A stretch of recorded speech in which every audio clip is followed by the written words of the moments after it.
ficou muitos anos falando disso, né? Mas a origem dessa história da ivermectina foi um estudo mal feito, né? E um deles, inclusive, o cara inventou dados. Mas é aquele negócio, é plausível que a ivermectina, né, que a gente usa para tratar, por exemplo, de piolho, né? Pô, uso para piolho. Faz sentido ela tratar Covid, né? Ela tratar um vírus, ela conseguir matar um vírus. Você pensar como funciona a ivermectina, vai ser compatível, vai impedir que o vírus se reproduza, tal, né? Então, isso é plausibilidade biológica. Aqui não tinha plausibilidade nenhuma. É o mesmo esquema da cloroquina, assim, pô, como a cloroquina funciona, tal. Ah, mas eu ia falar, mas ela funciona para não sei qual outra infecção, sei lá, qual que é a gripe que ela funciona, né? Mas assim, ainda assim não é muito plausível o mecanismo, né? Outra coisa é a coerência. Então, para quem não assistiu, já tá velho, porque já tá, não só Harrison Ford está velho, tá? Mas esse filme já está velho, porque o Indiana Jones 4 já vai sair o 5. Então, fica o spoiler desse aqui também. Ele se salva de uma explosão nuclear dentro de uma geladeira. Aí fica a pergunta: isso é coerente? Isso é possível, né? Ele não tem a menor coerência. Não tem como ele sobreviver uma, né, uma explosão nuclear dentro de uma geladeira. Mas Indiana Jones, né, gente? Então lembre disso: coerência. Tem que ser coerente o seu achado. Coerente com o quê? Coerente com as leis da natureza, coerente com o que a gente já conhece. Né? Não dá, mesmo de novo a gente volta para a ivermectina, né? É coerente? É plausível biologicamente? Outra coisa, evidência experimental. Às vezes o seu vai ser o primeiro estudo, e aí você não vai ter outra evidência experimental. Mas ciência, na verdade, é a arte de provar que você está errado. Então, tecnicamente, você não prova que você está certo, você só prova que você não está errado naquele momento. Essa é a ideia da evidência experimental. Então, você vai repetir o estudo para ver se ele continua tendo aquela consistência, apresentando os mesmos resultados. Então, quanto mais estudos você tiver de um assunto, maior a sua força de associação, maior ela é causal, né? Mais causal é a associação entre as duas variáveis. E por fim, por analogia, então é aquele exemplo que a gente usou, né? Ah, a cloroquina funcionou para tal gripe, então talvez ela funcione para Covid, né? Deu ruim, não é um bom exemplo, mas você usa a mesma analogia. Ah, sei lá, eu uso quimioterapia para tratar tal tipo de câncer, então eu vou usar a mesma quimio para outro tipo de câncer, porque eles vêm do mesmo tecido embrionário, né? Isso é um exemplo. Ou que eles estão, o Eduardo estava me falando desse estudo hoje de manhã. Ah, porque sei lá, a anatomia do joelho do cachorro é parecida com o joelho humano, então se eu reconstruo o LCA do humano assim, eu vou reconstruir do cachorro assado, né? Assim, do mesmo jeito, né? Também por analogia. Esses são os critérios de Bedford Hill. Tudo bem até aqui, gente? Professor, qual seria a diferença entre coerência e plausibilidade? Será que tem tanta diferença assim? A coerência é para ver se é coerente com outras evidências que a gente já tem. A plausibilidade biológica é especificamente da função biológica, né? Da parte de, por exemplo, de farmacologia, sabe? Ah, tá. Sei lá, do funcionamento corporal, uma coisa especificamente biológica. A Entendi. coerência que eu falei, é coerente com outros estudos, outros achados, outras coisas que a gente conhece, leis da física, o fato de que a geladeira não impede o calor da bomba nuclear, nem a radiação, sabe? Isso não é coerente. Uhum.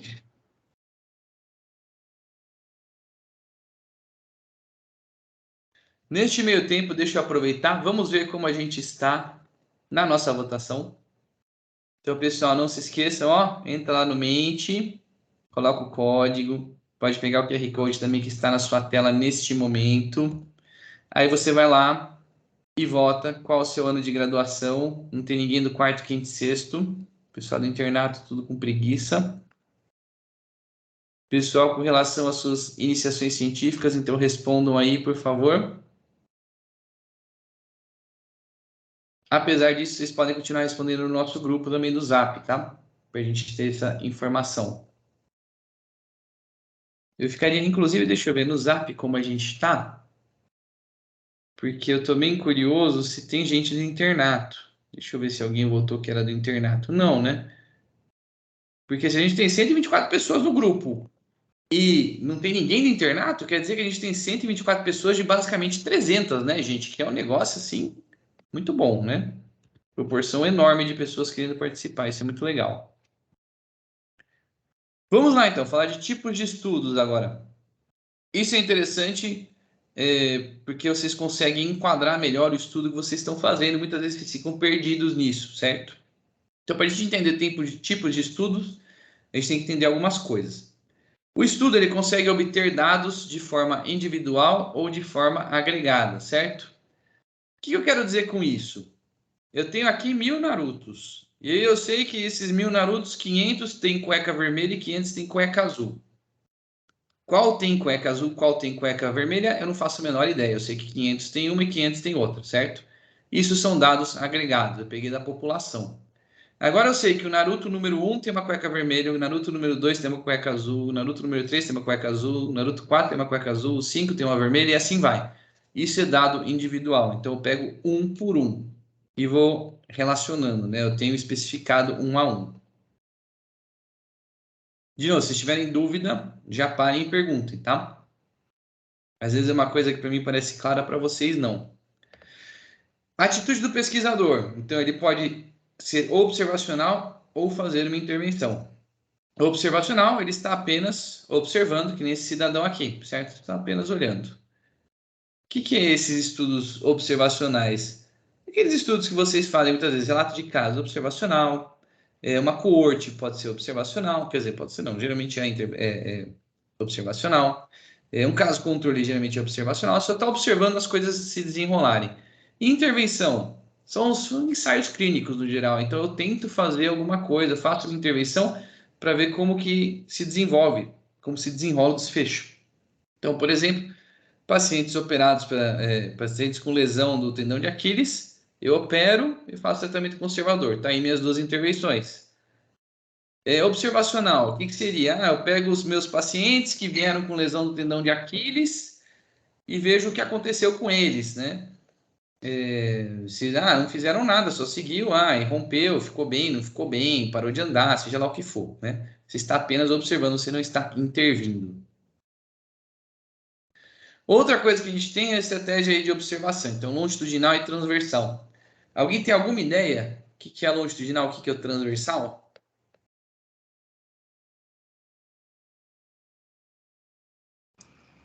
Longitudinal é quando você acompanha uma mesma população ao longo do tempo, e transversal é quando você faz um quadro daquela população naquele momento. Isso, é exatamente isso. Então, uma forma que eu gosto de comparar é longitudinal é um filme, transversal é uma foto. Então, você pega você quer fazer um estudo com os seus calouros, tem vários calouros aí, né, que vão participar desse estudo. Então, lá no baile dos calouros, e aí você quer avaliar aí a relação entre consumo de Coca-Cola zero, Coca-Cola normal e o diabetes. Então você vai lá, você pega os seus calouros, pergunta para todos eles quem que toma Coca, quem que não toma, né? Qual Coca que você toma e se tem diabetes ou não. E aí você vai ver lá o quê? Que você tem uns 80 que tomam Coca normal, 20 que tomam Coca zero. E você tem 5 que tem diabetes e 95 que não tem. Então naquele momento você tirou uma fotografia, você fez o estudo transversal. Agora, você pega esses calouros e você acompanha eles ao longo do ano até o sexto ano. E aí você vai ver o quê? Que desses 80, sei lá, que desses 100, 70 tomam Coca normal e 30 tomam Coca zero. Então aumentou o número de Coca zero. E diabetes eram 5, agora são 7. Né? E o 93 que não tem diabetes. Então você fez um estudo longitudinal, você acompanhou ao longo dos anos. O seu estudo, quando ele é longitudinal, ele pode ser ou retrospectivo ou prospectivo. Então, primeira coisa, vocês sabem o que é isso aqui que está na imagem? De volta para o futuro. Ufa, ainda bem. As pessoas assistindo esse filme, se Deus quiser. Então, esse é o DeLorean voador do Doc. Por quê? Qual que é a ideia? Sentido no tempo. Retrospectivo, você está voltando. Prospectivo, você está indo. Muitas vezes vocês fazem estudo que é levantamento de prontuário.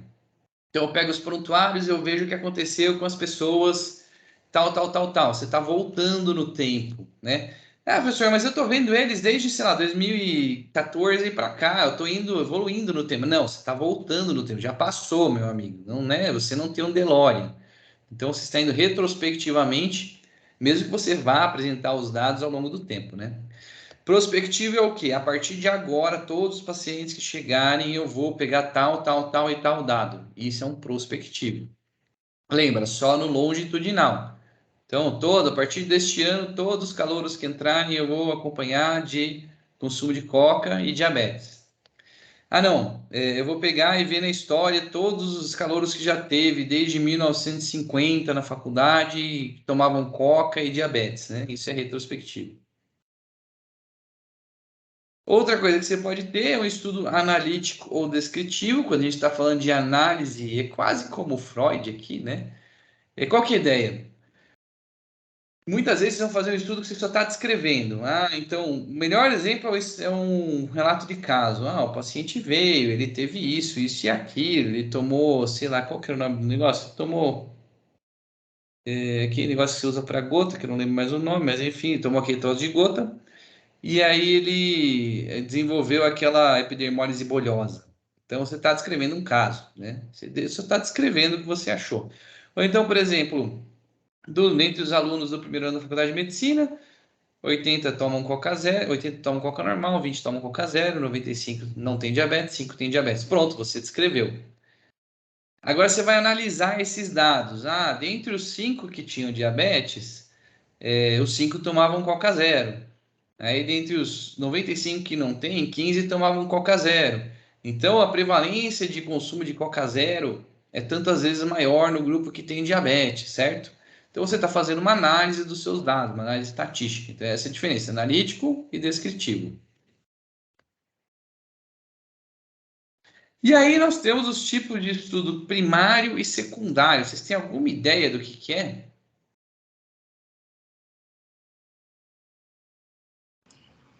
Secundário é quando utiliza outros estudos, não? Isso, exatamente. Então, vocês estão vendo que bonitinho aqui um buraco negro curvando a luz? Olha que meigo, né? Imagina que cada pontinho desses daqui é um estudo primário. Então, sei lá, você fez o estudo do que a gente falou, do tabaco e câncer de pulmão. Então, tem um estudo, um estudo, um estudo, um estudo. Esses são os primários, eles que obtiveram os dados mesmo. O estudo secundário é um grande buraco negro, ele vai sugar todas as informações deles. E aí vai compilar em suas nossas famosas revisões sistemáticas e meta-análises. Então, o estudo secundário pega dados de estudos primários e compila para ter um resultado.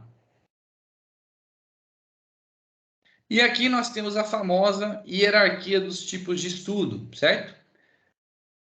Quanto mais alto na sua pirâmide, maior a qualidade de evidência, certo? E todo mundo sabe.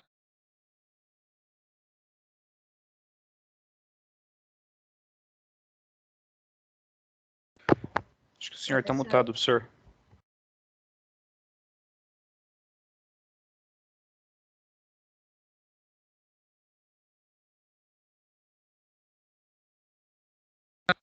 Como eu fiz isso, gente? Eu não sei. Voltei, né? Voltou. Às vezes foi algum atalho no teclado. Acho que se apertar espaço, ele muta. Ah, será que foi isso? Bom, enfim. Vamos lá, então. Deixa eu colocar de novo aqui. Os caras já viram até o meu tio aqui, pô. Sacanagem. Mas, enfim, o que eu estava falando, conforme nós temos a evolução aqui você vai subindo na pirâmide, maior a sua qualidade de evidência.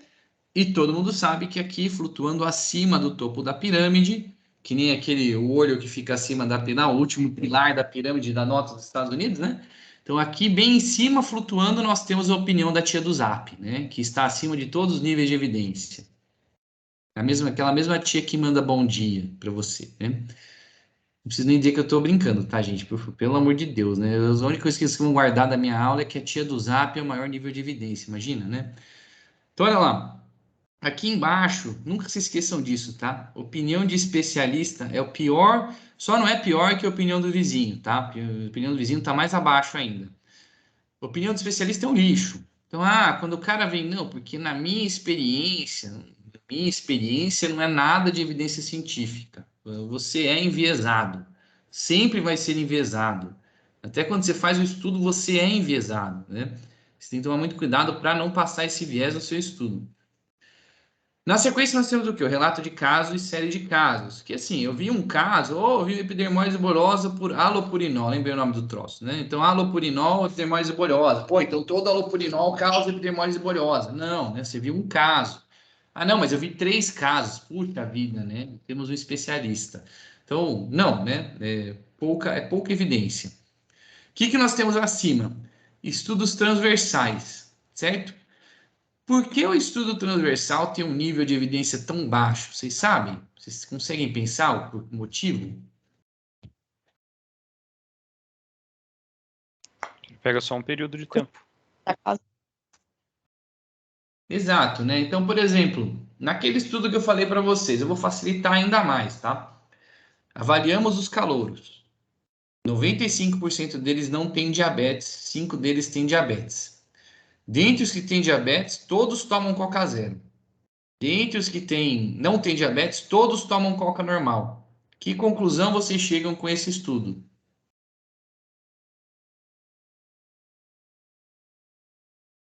Coca normal dá diabetes. Na verdade é o contrário, né? Coca Zero da diabetes, né? Foi mal. Mas você está vendo como um estudo transversal pode te enganar. Agora pensa comigo, tem alguma evidência de associação causal entre uma coisa e outra, né? Vamos pensar, vamos voltar lá para os critérios de Bradford-Hill, que isso é muito importante vocês entenderem. Queira ou não queira, a gente vai ver que tem uma associação grande, certo? Porque pensa comigo, prevalência de consumo de Coca Zero entre os diabéticos, 100%. Prevalência de consumo de Coca Zero entre os que não são diabéticos, 0. Tem uma associação gigantesca entre uma coisa e outra. Beleza. Vamos supor que a gente repetiu e continua aparecendo esse resultado, certo? A gente tem especificidade e reversibilidade, ou seja, se eu tirar a Coca Zero, eu consigo ver isso no meu estudo? Se eu tirei a Coca Zero, eu curei a diabetes? Não, né? Temporalidade, isso é o mais importante. Tem temporalidade no estudo transversal? Não. O que veio antes? Veio o consumo de Coca Zero ou veio a diabetes? Será que o cara não toma Coca Zero justamente porque ele tem diabetes e aí não pode consumir açúcar? Gradiente biológico. Então, quanto mais Coca Zero ele tem, ele toma, piora a diabetes dele, né? Plausibilidade biológica. E aí vem o negócio. É plausível que uma Coca-Cola cause, né, uma Coca Zero que não tem açúcar cause diabetes? É coerente? Temos evidências de que causa? Você deu Coca-Cola Zero para os ratinhos e eles tiveram diabetes, por exemplo? Né? Por analogia, de repente a gente tem alguma outra coisa, certo? Que a gente possa pensar, tomando, sei lá, o pessoal que toma café com adoçante, por exemplo, também tem mais diabetes, sabe? Então, vocês veem como no final das contas tem poucos critérios. Aí você vai falar, pô, professor, mas a força de associação foi enorme. Foi, mas associação não quer dizer que é causal, não tem causalidade. A gente está vendo, lembra, do lado contrário, né? A gente não está vendo que a pessoa toma Coca Zero justamente porque ela tem diabetes. A gente está achando que ela tem diabetes porque ela toma Coca Zero. Então a gente está vendo errado, né? Por isso, muita atenção no estudo transversal. Na sequência, nós temos o caso... Oi? Desculpa. Então, o estudo transversal é mais indicado para quando você quer descrever uma população e não fazer esse tipo de análise? Exatamente. Né? A gente vai falar um pouquinho de cada um mais para frente, mas é basicamente isso. Para você descrever uma população, é um bom estudo. Nós temos o caso controle e o coorte, eu vou explicar para vocês com calma o que é cada um. Nós temos o famoso ensaio clínico randomizado, que é o quê? O nível mais alto de evidência que eu tenho de estudos primários. É ele que eu quero para testar a intervenção. Então, beleza, eu acho que Coca Zero causa diabetes, então eu vou pegar 2 grupos sem diabetes, vou entuchar Coca Zero em um, vou entuchar Coca normal em outro, e depois de algum tempo eu vou ver quem teve diabetes e quem não teve, certo? Muito ético esse estudo. Coca-Cola vai ficar muito feliz com o consumo, né? Esse é o ensaio clínico. Esse é o maior nível de evidência que a gente tem de estudos primários. E aí a gente tem as revisões sistemáticas e acima dela a meta-análise de ensaio clínico randomizado. Então, vamos falar de cada um deles, tá? Primeira coisa, o relato de caso. Então, um casinho que você viu na enfermaria. Como eu falei, uma andorinha só não faz verão. Um Chuck só não é o suficiente para você pensar que todos os bonecos são assassinos, né? Só porque você viu um boneco assassino, não quer dizer que todos os bonecos são assassinos.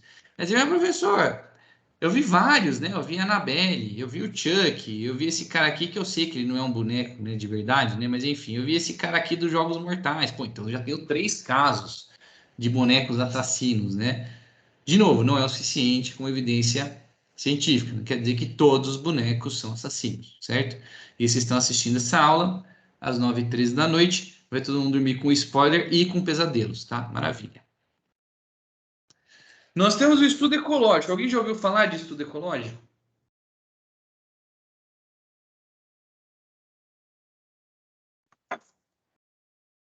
É estudo que o pessoal da biologia usa. O não também vale, tá, gente? Só para saber que vocês estão vivos aí. A gente até viu no primeiro ano, mas se eu falar que eu lembro, eu vou estar mentindo. Então tá aí, ó. Estudo ecológico, para vocês lembrarem, vocês vão lembrar, ó. Lembra lá do Amazonas, e especialmente o que tem no Amazonas? Floresta. Então, o estudo ecológico, você está vendo a floresta, certo? Por que eu quero dizer que você está vendo a floresta? Porque são dados agregados. Você está vendo todas as árvores juntas, você não está vendo uma só. Gente, quando eu falo árvore, eu não estou falando de árvore, eu estou falando de gente, tá bom? População. Mas só para vocês lembrarem, estudo ecológico, árvore, estou vendo toda a floresta. Só estou vendo, né? O que você faz com a floresta? Você só vê, nada de cortar árvore, você vê a floresta, você observa a floresta. E quando você efetivamente corta uma árvore, o que você tem? Você tem esses discos transversais, não é? Então você está vendo só uma fotografia, na verdade. O estudo ecológico é um estudo que a gente usa para avaliar transversalmente toda uma população. Por exemplo, é um estudo que eu consigo avaliar dados de Sorocaba. Eu consigo ver assim, a Sorocaba tem, sei lá, 5... Vamos chutar um número aleatório. 20 casos de suicídio por ano. E nós temos uma população que usa internet, usa o celular mais de 7 horas por dia. Estou chutando um valor aleatório. E a gente vê a cidade de Serquilho, que a gente tem 10 casos de suicídio por ano, e a população usa apenas 3 horas o celular por dia, certo? Até porque uma vez eu visitei Serquilho, os caras não fazem, impressionante, né? Eles trabalhavam das 8 às 5, e aí eu perguntei para eles, porque eu falava referência de novela, os caras não sabiam, de filme eles não sabiam, de livro eles não sabiam. Eu falei, gente, mas o que vocês fazem quando vocês saem do trabalho? Porque não tem trânsito nessa cidade, vocês levam 30 segundos para chegar em casa, e ninguém tá assistindo nada, ninguém tá acompanhando nada, né? Aí eles falavam que eles iam pro sítio. Sexta-feira, 5 da tarde, eles iam pro sítio e voltavam domingo à noite. Mas vocês já estão no sítio, gente. Né? Não, mas tem mais sítio, dá para você ir mais para dentro do que Cerquilho ainda. Então, eu entrei nessa história falando porque a gente está comparando a população de Cerquilho, certo? Então, Cerquilho, nós temos menos gente usando o celular e menor taxa de suicídio. Eu posso dizer que quanto mais você usa o celular, maior é a sua chance de se suicidar? O que vocês acham? Eu acho que não dá para afirmar, mas fica uma sugestão para ser investigada por um estudo que tenha mais evidência. E o grande problema nisso é os dados agregados. Porque assim, eu vi que a população usa mais celular. Mas quem está usando mais celular efetivamente é o indivíduo que se suicidou? Essa é a grande pergunta. Eu estou vendo a população, então eu não sei. Lembra a história do Naruto e das cuecas, né? Pode ser que eu esteja vendo os Narutos azuis e, na verdade, o negócio seja com os Narutos vermelhos, né? De novo, ele está só observando, ele não está fazendo nenhuma intervenção. E, por fim, é uma fotografia. Não dá para a gente associar causalidade entre uma coisa e outra com um estudo transversal. Os estudos transversais, agora, efetivamente, então a gente está saindo do ecológico e indo para o transversal. Ele também é observacional, igual ao ecológico. Ele também é, transversal, como eu acabei de dizer, né? Uma fotografia. Tem o nome que a gente usa também, que é equivalente ao transversal, que é o seccional. Mas, diferentemente do ecológico, os dados são individuais. Então, a gente pergunta Naruto a Naruto qual a cor da cueca dele. A gente só não sabe o geralzão. Então, aqui, muito bem, eu peguei e perguntei em Sorocaba e realmente eu cheguei à conclusão de que os indivíduos que usavam mais celular são aqueles mesmos indivíduos que se suicidaram. Beleza. Isso significa que... o que isso significa exatamente? Eu posso dizer que quem usa mais celular acaba se matando por causa disso?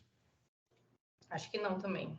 Ainda não, né? Porque, de novo, ele é transversal. Então, eu teria que seguir esses cidadãos ao longo do tempo para ir ver se efetivamente, né?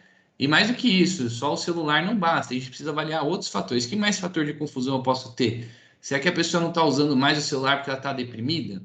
E aí ela acaba buscando o celular para ficar lá perdidão e não precisar pensar, encarar a vida, coisa e tal. Fica assistindo série uma atrás da outra para não ter que, sei lá, ver a situação dele, por exemplo, né? Encarar a família e tal. Então tem várias coisas a serem consideradas. Nós temos o caso controle também. Vocês já assistiram esse filme? Glass. Não. Esse é o do primeiro, né? O Corpo Fechado. Ah, é o Como Corpo é em Fechado. inglês? É Unbreakable. Glass, não é? Ah, não. Enfim, vale notar que o Bruce Willis deve ter enfiado muito dedo no nariz, né? Coitado dele. Vocês viram que ele tá com demência? Sim. Eu vi, né? Que pena. Pois é, Bruce Willis, ícone de infância, quem diria, né? Acontece com o pessoal famoso também. E o Chris Hemsworth, inclusive, disse que ia dar uma desacelerada porque ele estava fazendo um documentário da Disney, fez um teste genético e descobriu que ele tem um risco elevado, quer dizer, um risco maior do que o geral para demência. Então ele ia dar uma desacelerada para ver o que ele fazia da vida, né? Então, também acontece com os famosos. Mas de qualquer forma, por que eu coloquei esse exemplo aqui? Para quem não conhece o filme, este cidadão aqui, que é o Samuel L. Jackson, eu não lembro o nome do personagem, tá? Mas o ator é ele.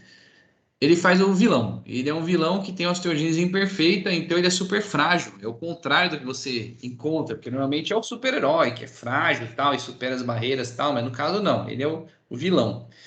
E o Bruce Willis, ele descobre que ele tem, né, corpo fechado, por falar em português, né? Então ele é super resistente, ele sobreviveu a um acidente de trem e tudo mais. Eu estou estudando aqui, então, meio que um caso e um controle, né? Essa era a ideia. Então, o caso controle é o quê? Eu pego dados individuais, então eu vou pegar informações de um e de outro. No caso, o meu paciente que tem osteogênese imperfeita e meu paciente que não tem, então ele é o controle, ele é o caso. Eu vou apenas observar, então eu vou observar o desenrolar das coisas. Mas ele é um estudo que é longitudinal retrospectivo. Por quê? Como é que ele funciona? Então, vamos supor que eu quero fazer um estudo da relação entre mucopolissacaridose e o consumo de refrigerante, certo? Se eu quisesse ver de forma natural, como a gente já falou ao longo da aula, o que eu iria fazer? Eu ia pegar as mães, eu ia dar refrigerante, eu ia ver quantas crianças nascem com mucopolissacaridose, correto? Todo mundo acompanhando aí? Se não estiver, vocês falam, hein? Muito bem. Qual que é o grande problema? A gente tem uma criança com mucopolissacaridose a cada 5.000. E o meu estatístico falou que para eu conseguir avaliar, eu precisaria de 200 crianças com mucopolissacaridose. Isso significa o quê? Que eu ia precisar de 100.000 mães tomando refrigerante todo santo dia para conseguir ver se de repente eu consigo as crianças com mucopolissacaridose, né, acima do normal. Não é um negócio factível, certo? É um negócio impossível. Como é que eu vou conseguir 100.000 mães? Como é que eu vou conseguir tanto refrigerante, né? Não dá. O que eu posso fazer? Eu posso ir lá no ambulatório da Marta, achar meus pacientinhos com mucopoli, e aí eu vou ter os meus casos, certo? Então eu achei meus 200 pacientes com mucopolissacaridose. Aí eu vou perguntar para a mãe se durante a gestação ela tomou refrigerante, quanto refrigerante ela tomou. Beleza, mas eu só tenho um grupo. Eu preciso achar o controle. Como que eu vou fazer o meu controle? Eu vou pegar crianças da mesma idade, com as mesmas características, o mais parecidas possível, né? Só que sem mucopolissacaridose. E aí eu faço um grupo controle com geralmente umas 2 vezes, né? Então, 400 crianças. E aí, beleza. Eu vou perguntar para a mãe dessas crianças do grupo controle se elas tomavam refrigerante. E aí eu vou ver se há prevalência, né? A incidência de tomar o refrigerante, na verdade é essa prevalência, mas enfim, de tomar o refrigerante era maior em tal grupo ou em tal grupo, e aí eu vou ver se tem uma relação, um risco maior. No caso especificamente do caso controle, eu uso razão de chances e não risco relativo, porque a gente está, por causa disso, que o meu controle não representa a população geral, né? A gente vai falar disso mais para frente, tá? Só para vocês saberem que a gente usa uma medida diferente aqui. No estudo transversal, a gente usa o que a gente chama de razão de prevalência. No caso controle, o odds ratio ou razão de chance, certo? Tranquilo o caso controle? Vocês entenderam direitinho? Sim. Beleza.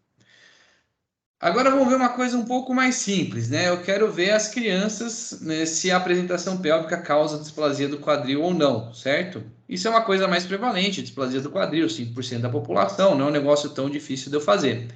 Então, eu vou pegar minhas mães do meu ambulatório de GO, vou acompanhar, e aí eu vou ver as crianças nascendo, vou ver as pélvicas, vou ver se teve displasia, vou ver as cefálicas, se teve displasia, e vou comparar a incidência de displasia nessa população.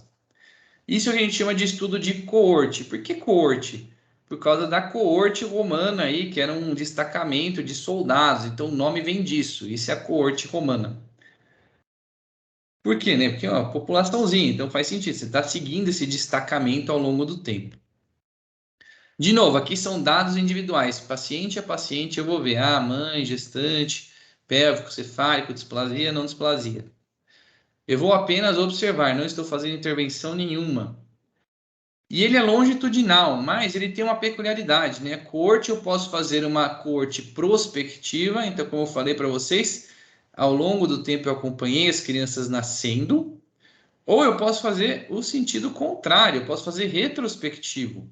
Então, eu vou lá no ambulatório da pediatria, da Isilda, sei lá, a Isilda deve ter ambulatório, né? Então, no ambulatório da Isilda, e eu vejo todos os pacientes que ela tem. Vou achar meus pacientes, vou ver se eles têm displasia ou não. Vou voltar no tempo e perguntar para a mãe, ver no prontuário se estavam cefálicos ou pélvicos, e aí eu monto a minha coorte retrospectiva. O que é super importante? Todos os estudos retrospectivos dependem de um prontuário bem preenchido. Ah, mas eu posso perguntar para a mãe? Pode, mas isso é uma falha do seu estudo. Então, o caso controle tem essa falha que ele pode ser subjetivo, que você está questionando.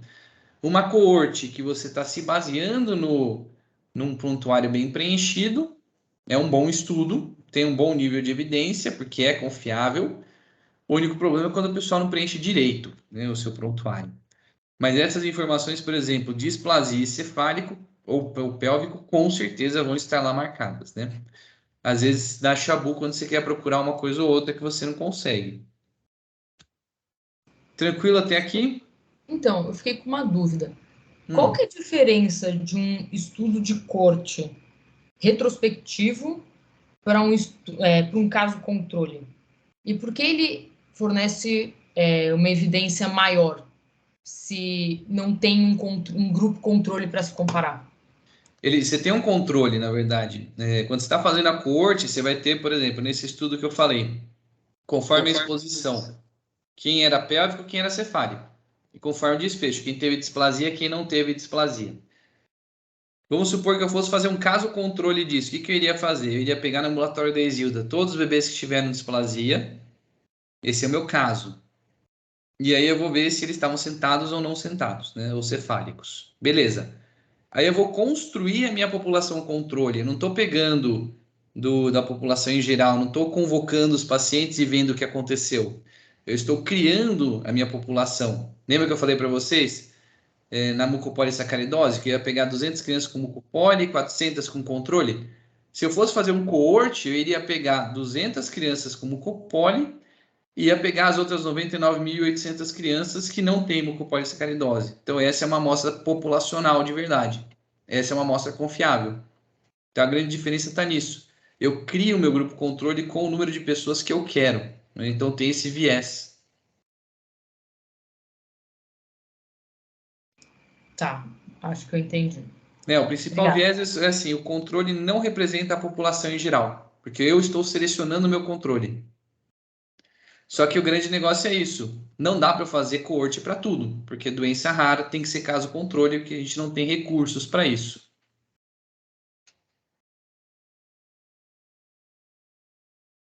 Mas aí, por outro lado, tudo bem, né? Por exemplo, não, é um nível de evidência mais baixo que coorte.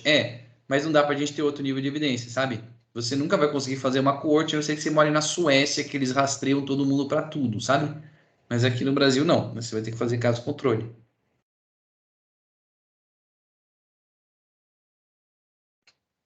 Certo? Certo. Muito bem, ensaio clínico, então. Ensaio clínico, como eu falei, é o top dos estudos primários. Por quê? De novo, os dados são individuais, você vai ver paciente por paciente. Mas ele é um estudo de intervenção, então eu vou dar minha medicação e eu vou ver se ela funciona. Ele é um estudo obrigatoriamente prospectivo, não dá para fazer ensaio clínico retrospectivo. Você tem que se for, mas eu quero ver, por exemplo, eu fiz um estudo assim, eu quero ver o efeito da intervenção cirúrgica nos pacientes com Duchenne para ver se eles recuperam marcha ou não. Se eu não fiz isso prospectivamente, eu não posso dizer que é um ensaio clínico. No meu caso, eu fiz revisão de prontuário, então é uma coorte retrospectiva. Opa! Ensaio clínico assim, é relativamente simples de se entender, porque é o que fica mais claro na nossa cabeça, certo? Tô fazendo alguma coisa e vendo se funciona ou se não funciona. Mas já dá para a gente gastar um tempo falando só das peculiaridades do ensaio clínico, como você faz, como você não faz. É uma coisa que vai estar um pouco longe da realidade de vocês. O estudo que vocês vão fazer é mais assim, relato de caso, série de caso, até a coorte. Nós temos dentro do ensaio clínico uns conceitos importantes. Por exemplo, o efeito placebo. Vocês sabem o que é o efeito placebo?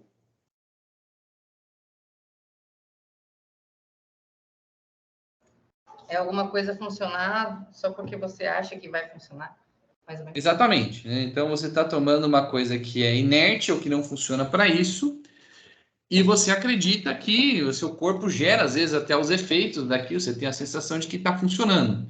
Então, quem nunca tomou dipirona e ela funcionou em 5 minutos? Para mim, eu adoro dipirona, porque eu disse, eu tomo o placebo dela, é maravilhoso. Para mim, em 5 minutos ela está funcionando, né? Na verdade, ela é metabolizada em meia hora a 1 hora. Então, eu sei que não é dipirona, mas o placebo para mim funciona muito bem, né? E a gente tem um outro que é o nocebo. Vocês já ouviram falar do nocebo? Não. O nocebo, ele é o efeito colateral. Então, na verdade, é um efeito lesivo, sendo que ele não gera efeito lesivo. Então, por exemplo, vamos supor que você, sempre que você toma dipirona, você acha que a sua pressão vai cair, certo? Dipirona não faz a pressão cair, mas a sua pressão cai porque você acha que ela vai cair, né? Você tem a sensação que a pressão está caindo. Você tomou uma pílula de farinha achando que era dipirona. Sua pressão cai, mesmo sem, né? Não tem como ela fazer sua pressão cair porque é pílula de farinha, né? Mas esse é o efeito nocebo. Você tem um efeito nocivo sem ele ter um substrato fisiológico para isso, né? Sem ter um efeito, um princípio ativo que cause isso. E nós temos o efeito Hawthorne, que é mais raro de alguém conhecer ainda, né? Alguém já ouviu falar desse?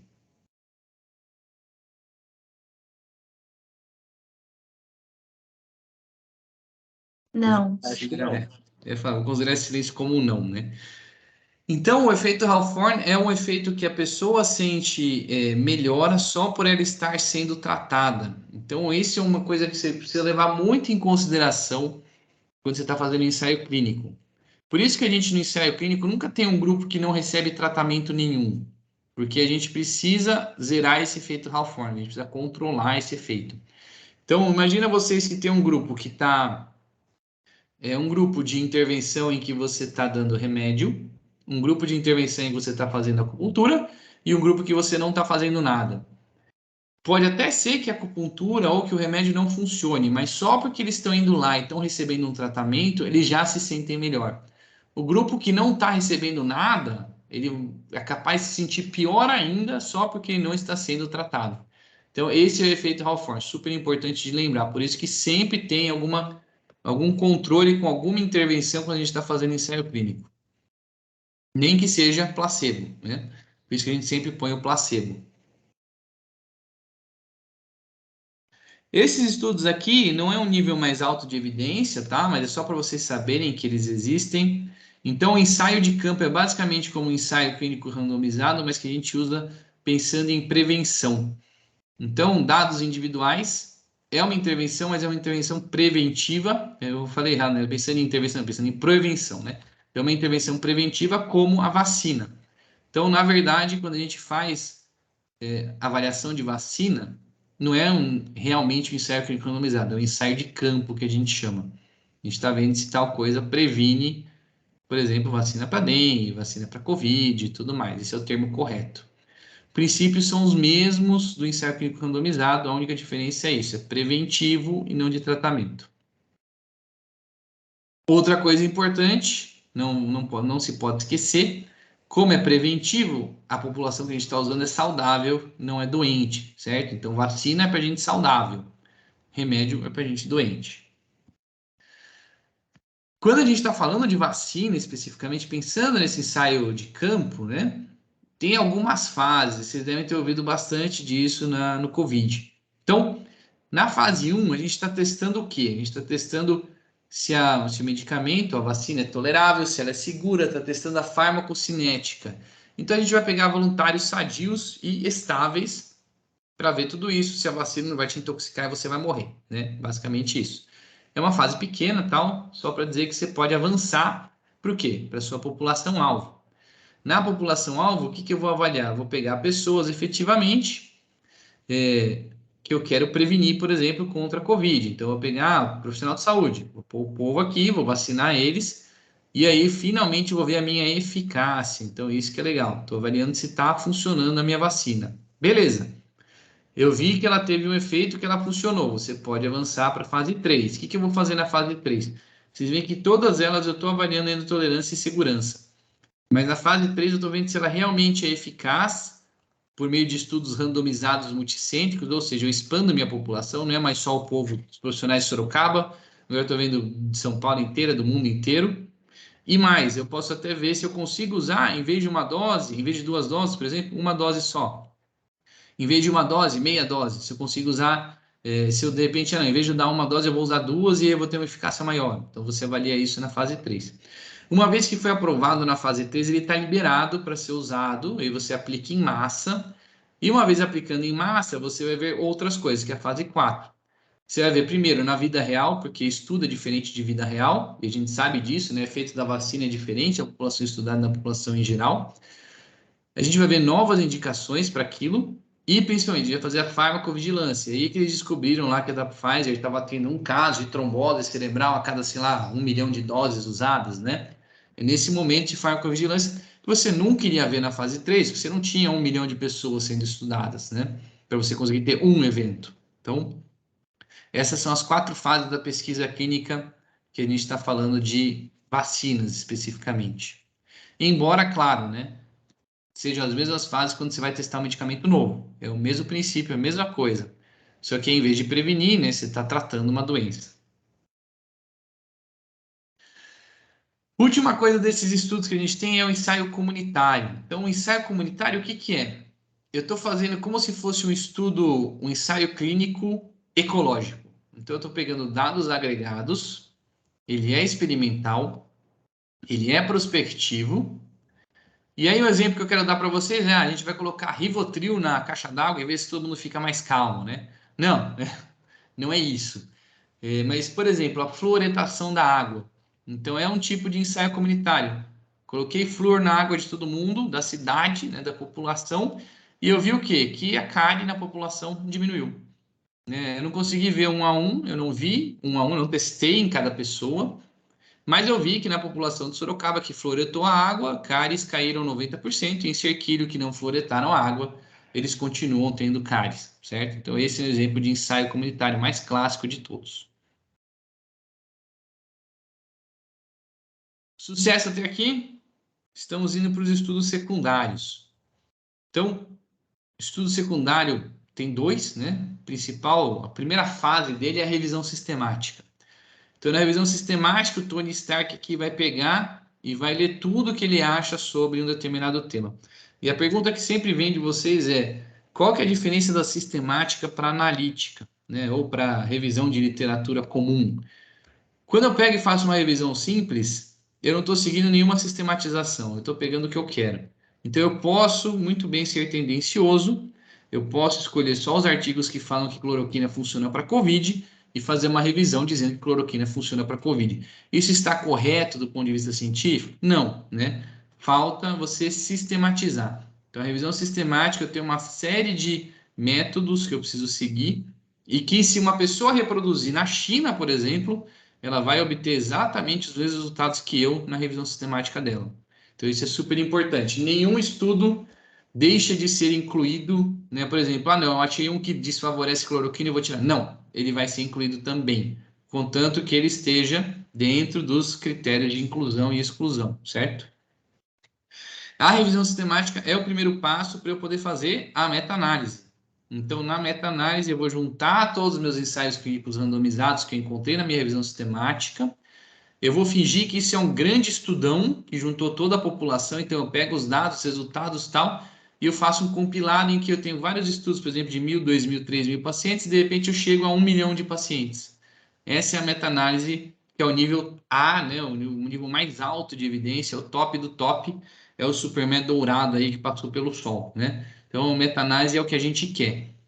Mas notem, gente, que mesmo a meta-análise, se você não souber ler, ela pode te enganar. Então, muito cuidado com isso. Deixa eu mudar aqui na tela. O pessoal está resistindo, hein? Olha só, continuamos com 50, né? Votos, só para a gente lembrar, hein, gente? Não se esqueçam de votar, entrem aí no Mente. Nossa aula está caminhando para o final. Entrem no Mente, votem aí. Nós temos 34 votos, povo tudo, ninguém no internato aqui. Com relação aos estudos, temos 7 pessoas que não têm e uma pessoa que tem mais de um, hein? Mas aqui nem todo mundo votou. Nem todo mundo que votou aqui. Tem o pessoal que está quietinho e não quer opinar. Então vamos lá, não se esqueçam de votar. Vou deixar a tela aberta. Ah, eu tinha saído. Então vamos lá. Olá, aqui. Muito bom. Agora sim, vem para a parte prática, como montar a minha iniciação científica. Tem o pessoal que já está com ela montada, tem o pessoal que está montando, daí que essa pergunta era interessante, tem o pessoal que não montou, mas essa dica vale para todo mundo, tá? Primeira coisa, não necessariamente esse é o primeiro passo, mas geralmente ele é, você precisa ter uma ideia, certo? Então, você tem uma ideia do seu trabalho, o que você quer fazer. Algumas vezes você não tem ideia nenhuma. E aí você procura um orientador de uma área que você gosta. Então, eu quero fazer um trabalho de psiquiatria. Você vai lá e fala com o Ubner, fala com o Rene e fala, eu quero fazer um estudo, né? Eu quero fazer uma minha iniciação científica, quero que seja de psiquiatria, porque eu quero fazer psiquiatria, porque eu quero trabalhar de home office lá em Salvador, né? Então, certo, né? Você vai lá e faz. Pergunta para ele, Ubner, tem alguma coisa que você quer fazer? Eu quero estudar, sei lá, alguma coisa de esquizofrenia. E beleza, você vai lá, ele tem a ideia dele e você vai seguir. Ou você pode ter a sua ideia, eu quero fazer um estudo de pé torto congênito. Aí você vai lá e caça, com quem eu vou falar? Tem eu e tem o Barna. Então vem e fala comigo, fala com o Barna. Quero fazer um estudo assim, assim, assado. E ele vai te ajudar a fazer, né? O terceiro passo que é super importante já aconteceu isso comigo. Pô, professor, eu vi aqui na UBS que a gente tem uns casos de, sei lá, não lembro que bicho que era. Vamos supor que fosse filariose, né? Pô, a gente tem uns casos de filariose, não sei o quê. Será que isso não seria interessante a gente ver prevalência de filariose na UBS e tal? Eu falei pro menino, o que você precisa fazer agora é levantamento bibliográfico. Então, você vai lá no PubMed, por exemplo, e você vê o que já tem falando sobre filariose. E, de repente, você acha que a sua ideia é genial, mas você já tem 50 mil artigos falando da prevalência de filariose em comunidades carentes, né? Você fala, o que eu vou agregar, né, nesse estudo? Então, o levantamento bibliográfico é super importante. Pode até ser que a sua ideia não seja original e provavelmente ela não vai ser, porque normalmente alguém já pensou nisso, mas às vezes ela traz dados interessantes. Então, por exemplo, mais à mão que eu tenho esse estudo meu de Duchenne, já tem estudo de Duchenne mostrando dos resultados cirúrgicos? Tem, não é novidade para ninguém, mas a gente não tem nenhum no Brasil. E mesmo assim a gente tem poucos na população mundial, né? A gente não tem, se totalizar, sei lá, 500 pacientes, não dá 500 pacientes estudados. Então, mais estudos sobre isso vão, com certeza, trazer mais força, né? Trazer mais evidências científicas para a gente. Então, o levantamento bibliográfico é esse passo fundamental. Você saber se faz sentido, se você, o que você precisa investigar, o que você precisa investir, E mais, o levantamento bibliográfico é o que dá o seu fundo para você poder escrever o seu projeto e o seu artigo. E além disso, né, fazer discussão e tudo mais. Então tá lá o seu quarto passo, que é escrever o projeto. E aí vem, como que você vai escrever esse projeto? Então, primeira coisa, pense num título. A ideia é que ele seja conciso, direto e, idealmente, responda a sua pergunta inicial. Por exemplo, minha pergunta era o quê? Tenotomia vai me ajudar? Fazer cirurgia me ajuda na distrofia muscular de Duchenne? Então, meu título, tenotomias auxiliam no prolongamento da marcha de pacientes com distrofia muscular de Duchenne. Esse já é o título do artigo. Mas você está fazendo um projeto, você não sabe se vai dar certo ou não. Então, você põe uma interrogação. Tenotomias auxiliam no prolongamento de marcha do Duchenne? Interrogação. Ou você pode colocar efeitos da cirurgia do Duchenne, sei lá. Você vai colocar uma coisa que seja concisa, direta e tem relação com a sua pergunta. A introdução, pensem sempre em fazer uma introdução de 3 a 4 parágrafos, incluindo o background aí do assunto. Então, você vai sedimentado, distrofia muscular de Duchenne, é causada por isso, o paciente se apresenta assim, assim, assado, a gente precisa fazer isso e aquilo. E é interessante você apontar o diferencial. Não temos estudos brasileiros que mostram resultado cirúrgico de pacientes com Duchenne. Então, o meu estudo é importante por causa disso. Quando a gente está falando de projetos especificamente, tá? A introdução pode ser mais longa, porque a gente não tem uma discussão. Então, muitas vezes, aquilo que você levantou, porque o estudo tal falou isso, o estudo tal falou aquilo, você pode colocar na sua introdução. Mas, gente, não precisa ser uma tese, tá? Não precisa ser um negócio de 50 páginas de introdução, que ninguém quer ler isso. Então, por isso que eu falei, já direcione pensando em 3 a 4, que você vai usar essa introdução no seu artigo, mas faça um pouquinho mais longo, porque é um projeto. Então, sei lá, 2 páginas, por exemplo, conforme a necessidade, tá? Conforme as coisas que você precisa explicar. Não, eu quero fazer um estudo sobre vias neurocirúrgicas para ressecar, sei lá, glioblastoma multiforme, né? Você tem que começar do zero, assim. A cabeça é formada por tais ossos, né? Mais ou menos isso, entendeu? Porque a via é assim, que isso e aquilo. Então, é muita coisa para você orientar, para você introduzir para a pessoa que está lendo o seu projeto, né? Você tem que colocar o seu objetivo do estudo. Então, o principal é assim, é o estudo primário, né? É o objetivo primário. Então, o seu estudo está sendo feito para quê? Né? Meu objetivo primário é isso, descobrir se a tenotomia prolonga a marcha do paciente com Duchenne. Essa é a minha pergunta primária.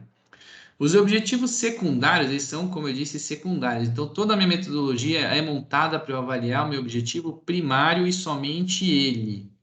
Os meus achados secundários são secundários. Então, por exemplo, já que eu estou avaliando, eu vou ver se tem outros fatores associados, o tempo que a criança ficou sem andar até a tenotomia, se o meu procedimento é um procedimento único ou múltiplo, medicamentos que ele usa. Isso são todos os objetivos secundários. Mas, de novo, toda a minha metodologia do estudo foi montada para responder ao meu objetivo primário, tá? Os objetivos secundários, eles são menos importantes, são menos confiáveis os seus achados, porque a minha metodologia não foi feita para isso. Por exemplo, eu observei lá medicamentos, né? Eu sei o quanto o medicamento ajuda? Não sei, porque eu não fiz um estudo para avaliar isso. Eu precisaria de pacientes que tomaram medicamento e que não tomaram. No meu caso, todos tomaram. Então, não dá para eu saber, certo? Muito importante isso. Pense no objetivo primário. Oi.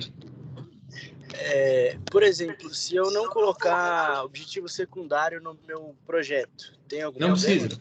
Não tem problema, porque é o que eu falei. Ele tem que responder o objetivo primário. Certo. Obrigado. Também tem gente que fala com objetivos gerais e específicos, né? O importante é o específico. Metodologia. Agora que vocês tiveram essa aula, vocês já conseguem descrever. É um estudo longitudinal ou transversal? Ele é retrospectivo ou prospectivo? Ele é analítico ou descritivo? Ele é observacional ou de intervenção? O que é o meu? Análise retrospectiva de prontuário de pacientes com Duchenne operados nos últimos 8 anos no ambulatório do HC. Então tá aí. Né? Quem lê isso aqui já sabe o que é uma coorte retrospectiva. Né? Então já me falou tudo. Já sei que é longitudinal, já sei que ele é observacional, né? Já sei que ele provavelmente vai ser analítico e assim vai. Então é legal você saber a terminologia correta para você descrever seu estudo. Resultados esperados. Isso é uma coisa que só aparece no projeto. Então o que você espera com o estudo? Não importa se está certo ou errado. O que você espera com ele? Então tá aqui, ó. Com esse estudo, espera-se observar que a tenotomia prolonga a marcha do paciente em 30 meses que é compatível com achados de outros países que a gente já tem. Então, lembra de novo, né, o que a gente falou da coerência com outros estudos, da evidência experimental que a gente já tem. Então, são aqueles critérios de Bradford Hill que a gente falou. Estou me baseando no que eu já achei. Cronograma, geralmente uma tabela que você mostra mês a mês ou período a período que você vai fazer. Normalmente, você coloca o quê? Eu faço uma tabelinha com os meses, né? E eu coloco, levantamento bibliográfico, sei lá, 2 meses. Obtenção de dados, tantos meses. Análise estatística, sei lá, 1 mês. Depois que eu fiz tudo isso, eu reviso a literatura mais uma vez. Opa! Por que eu reviso mais uma vez? Que pode ter surgido coisa nova. Aí eu vou escrever o meu artigo. E aí eu vou submeter. Tudo isso entra, né? Submissão do artigo, tudo entra no seu cronograma. Orçamento.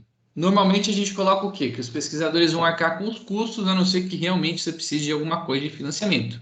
Então você vai dizer se vai ter financiamento, quanto vai custar, você vai colocar direitinho lá. Eu quero comprar um aparelho de ressonância magnética da marca tal, tais especificações, que vai custar 1 milhão e eu vou ter financiamento das indústrias Tony Stark, né? Então aí tá aí, né? Você coloca lá no seu orçamento. E referências Eu tenho bibliográficas. uma dúvida do cronograma. Eu estou fazendo um estudo de coleta de dados. A gente tem que terminar a IC até agosto, certo? Uhum. Até que mês você acha que é viável parar a coleta para analisar tudo? Depende do seu estudo, de qual N que você precisa. Às vezes você vai ter que prorrogar o seu estudo, né? Tá, entendi. Não tem muito jeito, mas é assim, você tem que completar o seu N. Não adianta nada você parar antes de ter completado o N. Aí você perdeu, né? Você perdeu tempo, assim, você perdeu recurso no estudo, né? Então você prorroga. Aí você manda geralmente você manda uma carta falando, vou precisar prorrogar, né? E é normal fazer isso aqui na faculdade? Boa pergunta. Eu não me lembro de ter prorrogado nenhum, não me lembro de ninguém ter comentado, mas, por exemplo, um que eu estou fazendo no HC, a gente tem que prestar contas de vez em quando, a gente está literalmente empacado nele por questões técnicas, né? Eu já mandei, acho que pelo menos uma carta de prorrogação para eles. Então, faz parte. A questão é bolsa, né? Acabou a bolsa, filho. Sinto muito, né? Você ganhou um ano de bolsa. Não sei se vocês prorrogam. Sim. Uhum. Mas o estudo lá, mandando para o pessoal que cuida dos estudos, né? Você vai falar, viu, eu estou prorrogando. Tá bom. Obrigada. É lógico que você vai colocar o motivo, né? Tô prorrogando porque ainda não atingiu o N, por isso e isso, né? Não é tô prorrogando porque eu fiquei com preguiça, né? Não vai rolar, né? Então, referência bibliográfica, você vai colocar tudo que você levantou para fazer o projeto, todos os artigos que você leu, você pode colocar... Tem alguns projetos que às vezes você coloca informação da internet que você achou, não é uma das coisas que a gente mais gosta, mas às vezes tem coisas que você só acha na internet, né? Ou em livro-texto. Livro-texto é uma das piores referências que existem, tá? Sempre usem estudo.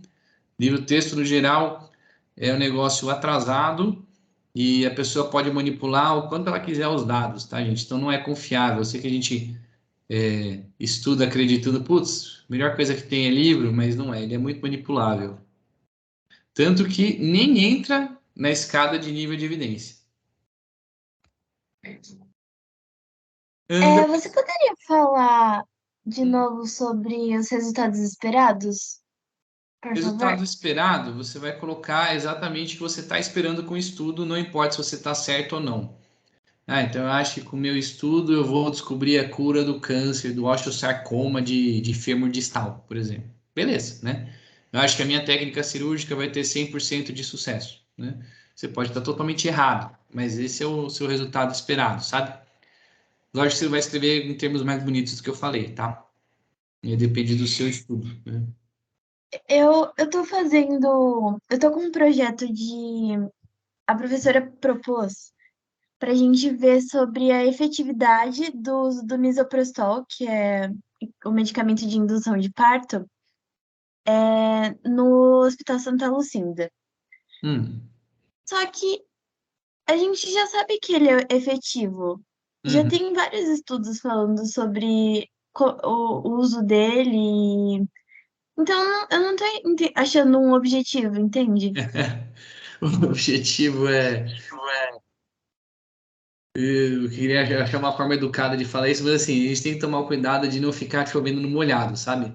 Então, não tem, para vocês terem uma ideia, quando a gente fala de revisão sistemática, a gente tem um registro internacional de revisão sistemática, justamente para você não repetir um tema, a não ser que precise, né? Então, pô, eu quero repetir esse tema porque já tem muita coisa que saiu nos últimos anos, beleza. Mas, não, já tem uma revisão sistemática, que nem eu fiz uma de trouxa, né? Já tem revisão sistemática de fator de risco para luxação do quadril na paralisia cerebral, recente, por que raios eu vou fazer outra, né? Então, tecnicamente, a gente tem alguns registros para algumas coisas. O pessoal que faz pesquisa séria não fica chovendo no molhado, né? O seu objetivo, apesar disso, vai ser o quê? Observar os efeitos do misoprostol na indução de parto em pacientes da Santa Lucinda. Resultado esperado, como observado na literatura, sabemos que o misoprostol induz o parto em tantos por cento do paciente, então esperamos encontrar resultados semelhantes. Ou então, não, nossa população é diferente por isso, então esperamos que os resultados sejam abaixo do normal, acima do normal, seja o que for, né? Mesmo chovendo no molhado, é isso que você vai colocar, né? Tipo, a gente vai ver, fazer perguntas para as mulheres de lá, ver se elas utilizaram o misoprostol. E, tipo, teoricamente a gente vai meio que acompanhar, sabe? Para ver se esses partos foram normais ou cesáreas. Mas ainda assim eu não vejo um objetivo, entende? Tipo, Talvez valha você perguntar, você já montou o projeto? a gente tá a gente tá escrevendo o pré-projeto. Isso, então, quando você montar e chegar no objetivo, eu professor, qual que é o objetivo? Como eu escrevo o objetivo exato desse estudo, sabe? Aí pronto, ela vai dizer para você qual é o objetivo. Tá bom. Obrigada, desculpem interromper. Imagina. Bom, quinto passo, então, você montou seu projeto, você vai mandar para o comitê de ética, para as agências de fomento, isso tem uma burocracia chata, pentelha, que muda periodicamente, então já é muito diferente de quando eu fazia pesquisa aqui. Já tem coisas, com certeza tem coisas novas que eu nem sei mais ainda, faz um tempo que eu não me meto nessas burocracias, mas não é nada muito complicado. Você vai lá no comitê de ética e pergunta, viu, eu quero mandar um projeto, o que eu preciso fazer? Ela vai te dar os papéis, tal, o que você precisa preencher, plataforma Brasil, currículo Lattes, bababá, e beleza, e mandar, né, pedir fomento, se você quiser pedir fomento. Aqui, só para vocês saberem, não sei se vocês já viram, esse é o Doc Vader, ele é ótimo, tá lá no Facebook, ele é muito engraçado, eu me divirto. Faz um tempo que eu não vejo, não sei se tem coisa nova dele ou não, mas fica a dica para vocês, tá? Aqui ele brigando com o pessoal do Human Resources. Porque imagina que ele é o Doc Vader, né? Então não deve ser um cara muito legal em relações públicas. Sexto passo, vem a parte que supostamente é a mais legal, que é executar a sua pesquisa. Então, finalmente, você, depois de todo aquele trabalho, vai fazer a sua pesquisa, vai ver o seu, né, fazer as suas perguntas e tal, e descobrir o seu resultado, né? Depois disso tudo, você vai ter análise de dados. Então, você levantou tudo, você vai mandar para o estatístico vai avaliar e vai te dar o resultado do seu estudo e você vai ver se, né, atingiu significância ou não, se vai fazer toda a análise de dados junto com o seu estatístico. Na minha época era o Neil que fazia isso, atualmente parece que é o Giannini, né?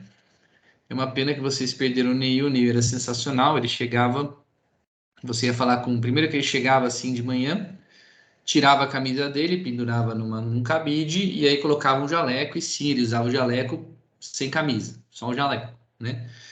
Depois você sentava lá, abria a caixinha dele, ele tinha uma caixinha daquelas antigas com fichinhas, sabe aquelas fichinhas?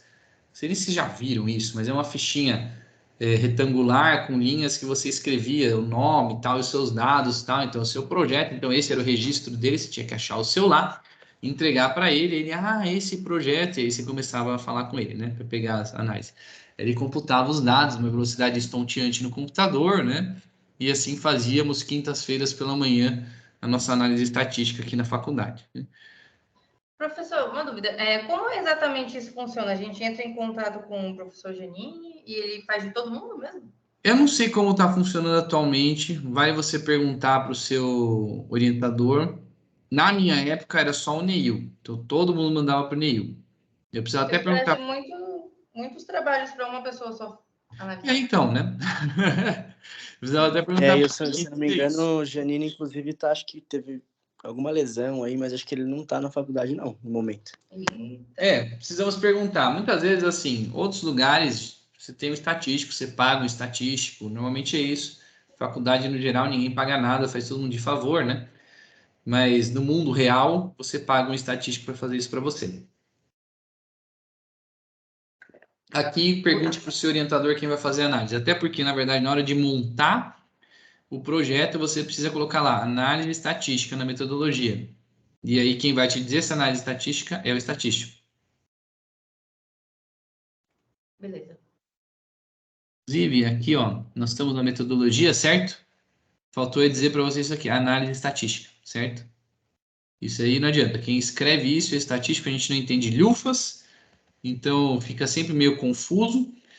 E o pior é que o Neil já tinha até o textinho assim, já tinha um textinho meio pronto e já tinha a referência, ele tinha tirinhas de papel com a referência bibliográfica para você colocar. Já havia marcado qual era o livro que ele usava. Bom, como eu disse, você vai usar o estatístico então em 2 pontos. Primeiro ponto, montar o projeto. Segundo ponto, analisar os resultados, né, os dados do projeto. Tendo tudo isso, você vai escrever o seu artigo, como eu disse, meio baseado naquele do projeto que eu falei para vocês. O que vai mudar? A gente vai ter uma introdução enxuta, a gente vai ter a parte da metodologia descrevendo exatamente como você fez a pesquisa. Ela tem que ser tão metódica que qualquer pessoa que queira reproduzir esse estudo consiga, no mundo inteiro. E aí a gente vai ter análise, né? Os resultados, vai descrever os seus resultados, o que você encontrou. O resultado você vai descrever de uma forma isenta de comentários, assim, não é opinativo, é só, eu observei isso, isso, isso e isso. A significância foi essa, eu achei isso, eu achei aquilo. E aí, na discussão, você vai bater com os outros artigos. Então no meu estudo eu vi isso, o estudo de não sei quem viu isso, então está compatível com a literatura, e o outro estudo falou isso, mas o meu falou isso, e assim vai. A discussão é uma parte muito interessante, né, da pesquisa. E por último, tem a conclusão. Professor, rapidinho, tá uma dúvida de uma aluna aqui, ela está sem microfone. Ela quer saber se todas as iniciações científicas precisam ter essa análise estatística ou, dependendo do trabalho, não precisa. Se for descritivo, não tem, né? Se não for analítico, não tem análise estatística. Tá, você quer falar, Júlia, qual que é a sua pesquisa? Bom, qualquer coisa ela fala depois. Beleza. Obrigada. Então é isso, aí tem a conclusão. Só lembrar que a conclusão ela também é enxuta e ela responde a sua pergunta, tá? Então a minha pergunta do meu estudo era: as tenotomias prolongam a marcha no Duchenne? A minha resposta é: as tenotomias prolongam a marcha no Duchenne em 38 meses, em média, né? Então tá aí, essa é a sua conclusão. É só para responder a pergunta do estudo, não é para você ficar enfiando coisa nem nada, não é fazer conclusão, não, a conclusão é um parágrafo no máximo, quer dizer, não dá para você ser menor que um parágrafo, né? Mas é algumas linhas no máximo, né? E por fim, depois que você escreveu, revisou milhões de vezes, tal, você vai publicar o seu artigo. E eu já aviso para vocês que essa é uma estrada meio chatinha, meio tortuosa. Para quem não sabe, a Rowling mandou para 12 editoras o Harry Potter, foi recusada por 11, ou ela mandou para 13, foi recusada por 12, mas enfim, muitos recusaram, né? E aí um sortudo abraçou a ideia e ficou bilionário. Com os estudos científicos não é diferente, tá? Vocês vão mandar para vários lugares, eles vão recusar. A estratégia que a gente usa normalmente é: você manda uma revista legal, essa revista legal faz uma revisão boa, porque ela tem bons revisores, e ela recusa, mas te dá todas as dicas de como você vai melhorar esse artigo. Aí você melhora o seu artigo e manda para uma revista menos legal. E aí você vai nessa linha até você conseguir publicar. Não é uma coisa tão fácil. Tem umas revistas que são mais fáceis de publicar, né? Tem umas que são mais difíceis. Isso aí tudo você acaba vendo com o orientador e conforme o seu trabalho. Certo, gente? Isso aí. Estamos abertos agora para dúvidas e bocejos. Deixa eu ver como nós estamos aqui na nossa enquete. Então, 34 são os resistentes, heróis da resistência, né? A maioria do segundo ano. E temos 8 sem IC. Talvez sejam os calouros, que ainda tem tempo, né? Aliás, é impressionante que, calma, a gente tem, olha só, gente, a gente tem 10 pessoas do primeiro ano, E a gente tem 8 que não têm iniciação científica. Isso significa que, muito provavelmente, no mínimo 2 daqui são os que já têm iniciação científica. No mínimo 2 calouros daqui já têm iniciação científica, gente. A gente está em março ainda, hein? Olha só, parabéns para eles que já se enfiaram na iniciação científica tão cedo assim, hein? Pelo menos 2. Olha só.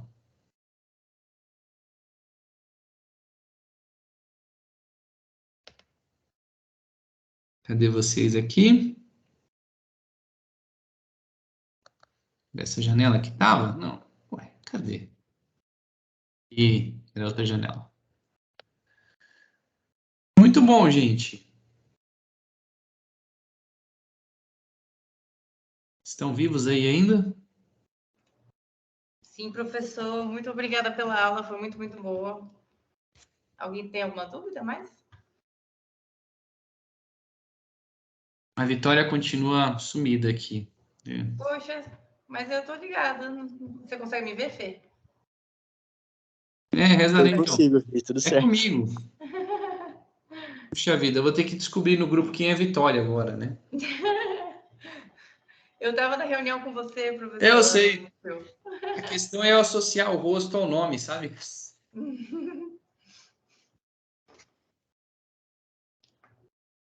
Então tá certo, gente. Muito bom. A minha ideia é a gente ter umas reuniões periódicas falando dos temas, né? A gente já até listou naquela reunião os temas. São as aulas da eletiva que eu tinha feito de pesquisa. Dá para a gente dar uma expandida, né, nelas, tal, falar com calma.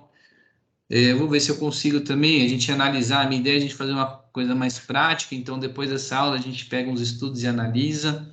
Vocês podem sempre analisar os próprios projetos. Eu estou toda terça-feira de manhã lá na ortopedia. Eu começo às 7 lá. E aí, depois disso eu vou para o PS1. Por enquanto, né? Por enquanto minha grade é essa. E na quinta-feira eu estou no PS3. Caso vocês queiram, a gente pode combinar de eu passar na faculdade umas 7 na quinta-feira e ficar um pouquinho lá para a gente revisar essas coisas se vocês precisarem dos trabalhos de vocês, tá? E é só que eu tenho que sair do PS3, senão o pessoal vai falar, viu, filho, você precisa trabalhar, né? Sua vida não é só isso, né? Então, tem que fazer jus ao seu parco salário, né? Então, mas eu fico à disposição para isso, para ajudar vocês. Só, por favor, vamos tentar agendar com antecedência, assim, só para não, né, para eu não ir à toa, porque normalmente eu já vou direto para Vitória Regia, né? E também não, de repente, pô, vem 10 pessoas, eu não dou conta de 10 pessoas tão, né, tão rápido assim. A Fernanda levantou sua mão virtual. Queria perguntar qual que é a antecedência boa, que fica legal para você. Na semana, sim, você falando o que não dá para ser é quarta-feira, 10 da noite, porque eu não vou ler mensagem às 10 da noite, que meu celular ele entra no não perturbe às 8, né? Então, não vou ler, né? Mas você vai andando por terça, tá bom, né?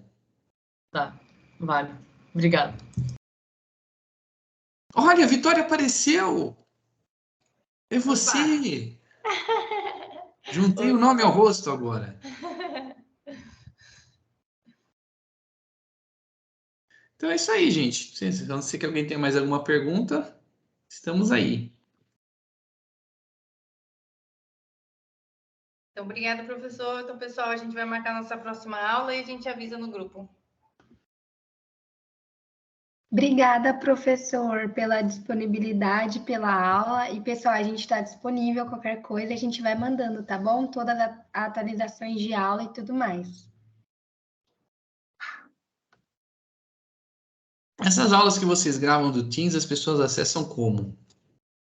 Pelo próprio Teams, sai o link, não é?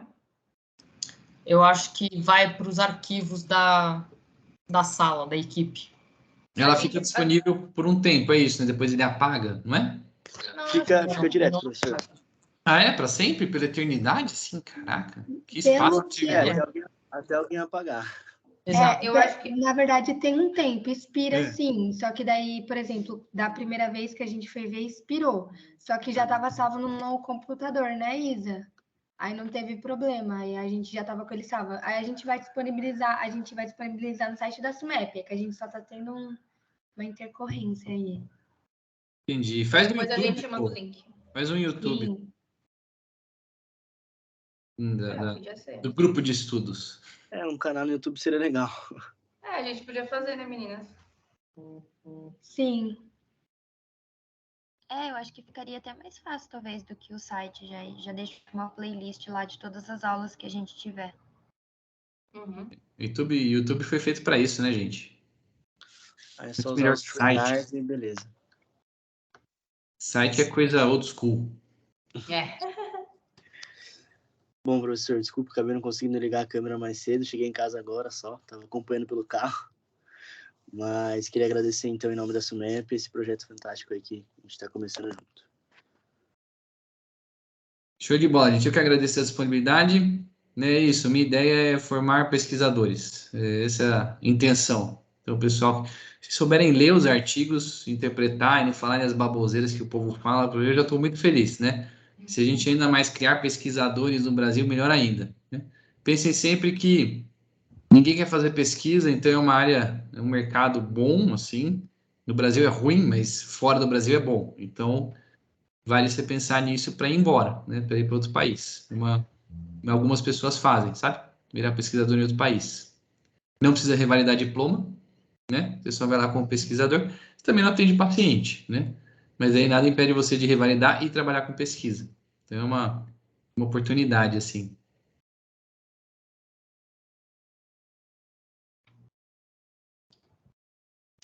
Com certeza é uma opção a se considerar. Mas tá ótimo, professor. Muito obrigado. Isso aí, gente. Então, boa noite a todos. Chega e em breve tem mais. Boa noite, Tchau, pessoal. professor. Obrigada. Obrigada, Boa noite, professor. professor. Tchau, tchau. Boa noite. Tchau, tchau, pessoal.